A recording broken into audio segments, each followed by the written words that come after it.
কিছু কঠিন life lesson part 1, যেটা শুনতে খারাপ লাগলেও সত্যি। কেউ আপনার কেয়ার করে না, আপনি কেউ নন।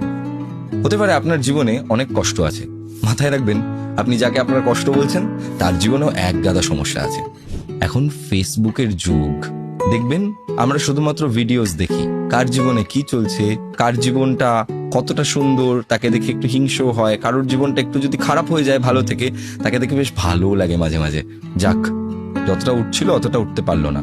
আপনার হয়তো হয় না, কিন্তু বেশিরভাগ মানুষেরই এই জিনিসটা হয়। আপনি যখন আপনার জীবনের কোনো কিছু শেয়ার করছেন, একদম এটা ভাববেন না যে তারা খুব আনন্দ পাচ্ছে, বা আপনি যখন দুঃখের কথা বলছেন একদম এটা ভাববেন না সবাই আপনাকে খুব সিম্প্যাথি দিচ্ছে বা এমপ্যাথেটিক হয়ে গেছে সবাই আপনার প্রতি। আপনার গল্পগুলো সবার কাছে একটা কন্টেন্ট।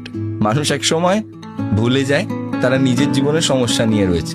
কারোর বরের ইনকাম কম বলে সমস্যা, তারই এক বান্ধবীর বর তাকে নিয়ে ব্যাংকক ঘুরতে গেছে। কারো আবার ছেলে মেয়ে খুব অবাধ্য, তা নিয়ে সমস্যা। কারো আবার বউ বাড়িতে আসলেই খারাপ ব্যবহার করে, এই নিয়ে সমস্যা। কাউকে আবার কেউ চিট করে চলে গেছে, এই নিয়ে সমস্যা। ভাবুন, সবাই কোনো না কোনো সমস্যায় আছে। সো নিজের সমস্যার কথা 10 জনকে বলে নিজেকে সস্তা করবেন না। নিজেকে চিনুন, নিজেকে বুঝুন এবং নিজেকে অনেকটা বেশি সময় দিন।